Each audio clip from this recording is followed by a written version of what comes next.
विवस्वान सूर्य के पुत्र हुए श्रद्धादेव मनु की, जिनकी मनु श्रद्धा नामक पत्नी से कोई संतान नहीं। सूर्यवंश में सभी राजाओं की समस्या आती है। प्रारंभ से ये समस्या बनी हुई है और महाराज मनु ने कोई संतान नहीं होती तो सूर्यवंश के आदि गुरु वशिष्ठ ने राजा से अपने से प्रार्थना की, यज्ञ कर और ब्राह्मणों से कहा, हे ब्राह्मण देवताओं, ऐसा मत बनना कि पुत्री हो। किसने कहा? मनु की पत्नी। पंडितों को दक्षिणा अधिक हुई। याद रखना, ब्राह्मणों ने मंत्र पलट दिया। महारानी श्रद्धा सूर्यवंश की प्रथम देवी जो बेटी के लिए संघर्ष कर रही है, अन्यथा बेटी के नाम से सबसे ज्यादा मुंह किसका बिगड़ता है? माता। परिणाम यह हुआ कि महारानी जी के इच्छा अनुसार घर में एक बालक का जन्म हुआ। पुत्री को पाकर रानी तो गदगद हुई, पर महाराज उदास हुए। राज्य का समझ विस्तार कैसे हो? महाराज वशिष्ठ के पास जाकर बोले, गुरुजी सब गड़बड़ हो गया। मैंने पुत्र चाहा था, मेरी यहाँ पुत्री हुई। गुरुजी को भी बड़ा आश्चर्य हुआ। हमने करने वाले ब्राह्मणों से पूछा और ब्राह्मणों ने सारा वृत्तांत बताया। वशिष्ठ जी सारा हाल जानकर बोले, अपनी पत्नी मत नहीं, ब्राह्मणों को बीच में फंसा दिया। अब हम लोग क्या करें? यदि बेटा होता तो रानी उदास होती, बेटी हो गई तो तुम उदास हो। महाराज मनु गुरुजी बोले, अब चाहने से क्या होता है? अब तो बेटी हो गई। राजा ने कहा, गुरुदेव आप चाहें तो कुछ भी हो सकता। और गुरुदेव को दया आई और वशिष्ठ जी ने बालिका को पाला। महाराज मनु की इच्छा को नग, सरयाती, दृष्ट, घट, कुरुष, नारसिंह, प्रशासक, नाभाग, कवि आदि पुत्र हुए। इन 10 पुत्रों से 10 पुत्रों से सूर्यवंश का विस्तार हुआ। इनमें सरयाती नामक पुत्र जो थे, उनकी एक बेटी सुकन्या हुई।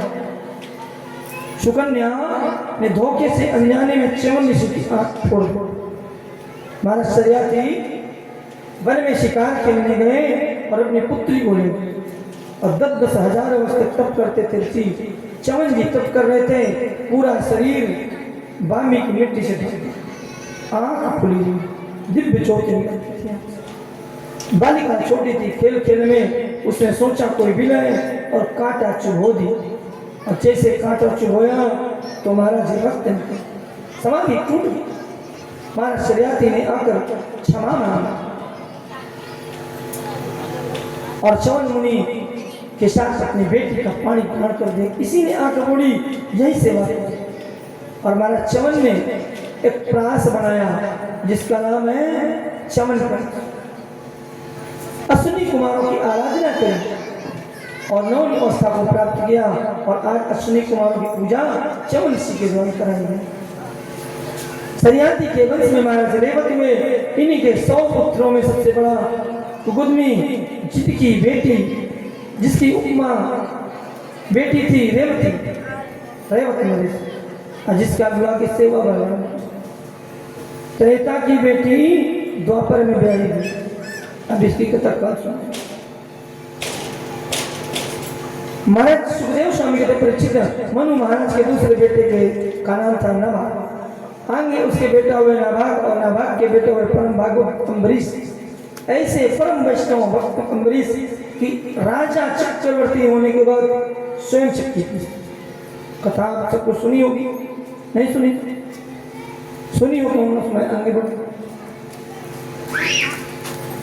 महाराज अम्बरीश इतने भागवत भक्त थे कि स्वयं चक्की पीसते और आटा निकालते, फिर आटा गूंथते, चपाती बनाते, भगवान का भोग लगाते। एक दिन इतनी गर्मी थी कि महाराज अम्बरीश चक्की पीस रहे थे और पसीना टप टप करके टपक रहा था और भगवान आकर पंखा डुलाए। सरयाती ने देखा, हाँ, अम्बरीश ने हाथ जोड़ दिए, भगवान आप मेरे लिए क्यों कष्ट कर रहे हैं? तब भगवान श्री नारायण ने कहा, तू मेरे लिए चक्की पीस सकता है तो क्या मैं तेरे लिए बेना नहीं डुला सकता? और भगवान पंखा डुलाया। एक दिन भगवान भक्त अम्बरीश एकादशी का व्रत करते एकादशी का पारण करने जा रहे थे, तभी महाराज दुर्वासा जी पधारे और दुर्वासा जी को देखकर अम्बरीश ने कहा, पधारे, स्वागत है, आप प्रसाद पाएं, इसके बाद मैं पाऊं। एकादशी का व्रत था और महाराज दुर्वासा चले गए स्नान करने। स्नान में इतने मग्न हो गए दुर्वासा कि द्वादशी बीत गई, त्रयोदशी आने को आई। महाराज अम्बरीश सोचते हैं त्रयोदशी लग जाएगी, व्रत का दोष लग जाएगा, खंडित होगा, अब पारण करूं तो कैसे करूं, ब्राह्मण को निमंत्रण दे दिया, अब ब्राह्मण को बिना खिलाए खाता हूं तो पाप लगा। और महाराज अम्बरीश सोच में खड़े थे, उन्होंने महाराज भगवान का चरणोदक लिया शालिग्राम का, और उस चरणोदक को जैसे पिया महाराज दुर्वासा जी का, और दुर्वासा जी ने कहा, बारे राजन, तूने मेरा निमंत्रण दिया और अब मुझसे पहले खा लेता है, मैं तुझे श्राप देता हूं। महाराज निर्जला आदत करते थे अम्बरीश, और दुर्वासा परम स्वतंत्र थे, क्रोधी थे, शिव के अवतार थे, परम स्वतंत्र, सिर पर कोई। और दुर्वासा ने कृत्यानंद की राक्षसी प्रकट करी, जाओ अम्बरीश को मारो। महाराज अम्बरीश हाथ जोड़े खड़े, भगवान साक्षात सुदर्शन को भेजे और सुदर्शन ने कृत्या को वश में किया और लगे दुर्वासा के पीछे।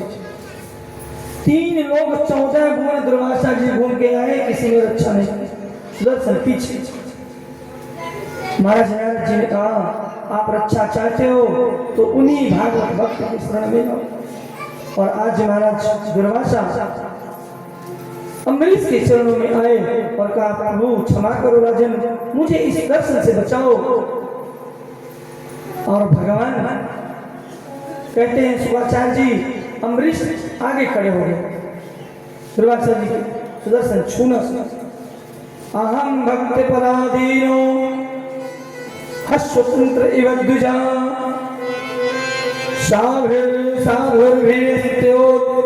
भक्त जनप्रिया।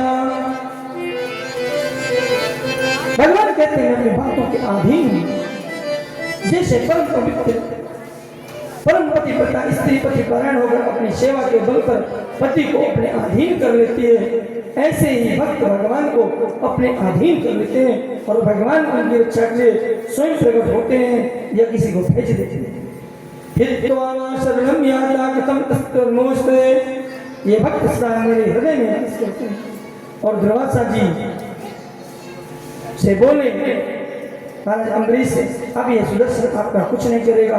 और दुर्वासा जी कहते हैं, साधो हृदय साधुनाम हृदय त्वं मन्याते जना जयन्ते नाम दिव्यो मनागमे। दुर्वासा जी बोले, आज क्या भगवत शरणागति करते जाएंगे। और महाराज अम्बरीश ने दुर्वासा जी को बचा लिया, सुदर्शन को हाथ जोड़कर प्रणाम किया और बोले, महाराज आप जाओ। और सुदर्शन शांत हुआ।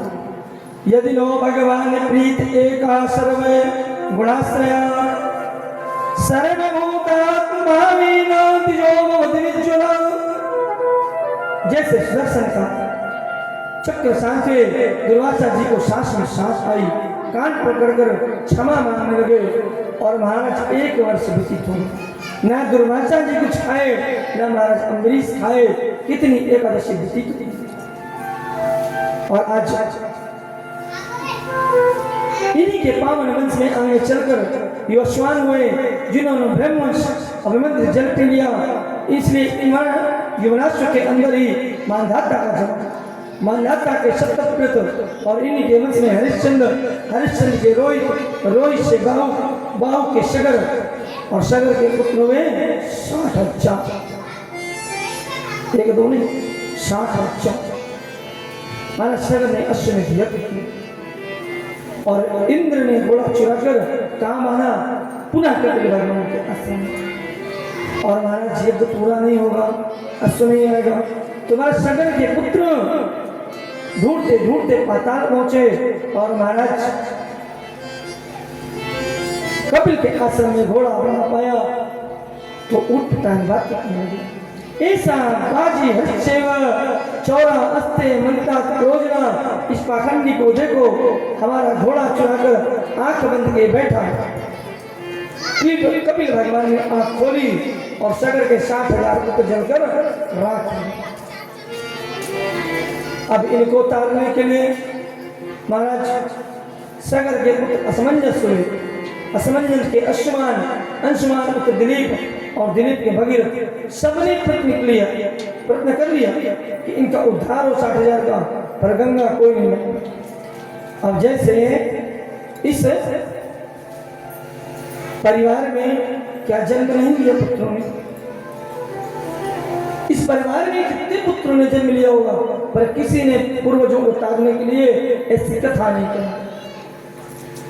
पर एक कुल का दीपक प्रकट हुआ, इसने कहा सबको मुक्त कर दो।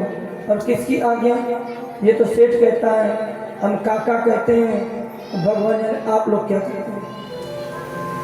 उनकी आज्ञा हुई काका जी की, और इन्होंने कथा अपने घर के सामने।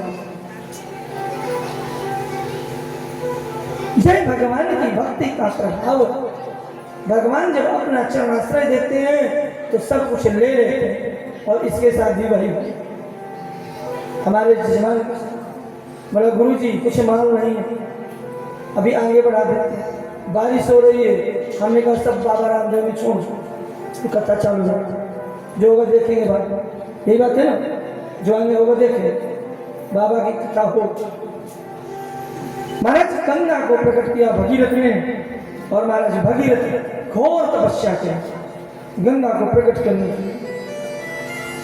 और घोर तपस्या जब करी तो महाराज ब्रह्मा जी प्रसन्न हुए। ब्रह्मा जी का पुत्र क्या चाहिए?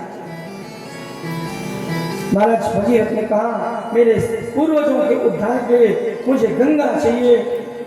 महाराज ब्रह्मा ने कहा मैं गंगा को तो छोड़ दूंगा, पर इसे धारण करने का। गंगा प्रिया प्रसन्न हुई, ब्रह्मा जी छोड़ने को तैयार हुए, और अगर सीधे गंगा आती तो पृथ्वी को बहा देती। इतना भी महाराज भगीरथ ने शिव जी की तपस्या की, और शिव जी ने जटा खोले, ब्रह्मा ने गंगा छोड़ी और शिव जी ने अपनी जटा में लपेट दी। भगीरथ जी देख रहे, बोले महाराज मैंने गंगा जी को मांगा था, अब आपने तो जटे में समेट लिया, क्या मतलब निकलेगा? तब शिव जी ने एक बाल निकाला, उस जटा से निचोड़ दी, और वहां से गंगा मैया का प्रकट हुआ गंगोत्री से। और आगे आगे भगीरथ की, पीछे पीछे गंगा मैया, और पाताल पर गंगा को लेकर महाराज भगीरथ गए अपने 60,000 पूर्वजों का उद्धार करने। आगे आगे कौन? भगीरथ, पीछे पीछे गंगा। हमारे भागवत महाराज बीच में कुटिया, जामू ऋषि की गंगा में इतना वेग कि कुटिया को बहा लिया। जामू ऋषि को आया क्रोध, उन्होंने लगा के चुन्नू गंगा मैया को पी। तुमने मेरी कुटिया भाई, मैं तुम्हें पी। भगीरथ के पीछे देखा गंगा रहता पता नहीं। महाराज जल में बैठे, आकर हाथ जोड़ा, अन्य भी नहीं किया। महाराज भगीरथ ने कहा प्रभु मैं पूर्वजों के उद्धार के लिए इसे ब्रह्मलोक से लेकर आया, और आपने पी लिया, कैसे उद्धार होगा? आप तो ऋषि हैं, कृपा करें। बोले मेरी कुटिया को पा के ले। तो बोले रात रास्ते में पड़ गई, क्षमा करें, मुझे दंड दे दें, छोड़े। जान ऋषि ने जंगा ठोकी और जान से गंगा जी प्राप्त हुई। बोलो गंगा मैया की जय। गंगा जी के और नाम जानवी, एक विष्णुपति, एक भागीरथी, एक जानवी, इनका कोई भी नाम लेता है तो उसका उद्धार हो जाता। नित्य अगर कोई गंगा गंगा के स्नान करता है उसके पाप हटते हैं। यज्जल स्पर्श मात्रेण ब्रह्मदंडतापि सागरात्मजादीवं जगमुख्येन देव वैष्णवी। सगर के 60,000 पुत्रों का आज उद्धार हुआ गंगा मैया के द्वारा, और शुभाचार्य के प्रचित इन्हीं भगीरथ के वंश में महाराज ऋतुगुण हुए। ऋतुगुण के सौदास के असमत के नारी कवच के खड़वांग, और खड़वांग वह राजा थे जो एक मुहूर्त में मुक्ति पाए। खड़वन के दिलीप, दिलीप के रघु, जिससे इस वंश का नाम चला रघुवंश। गंगा जी का भजन सुनने की इच्छा क्या?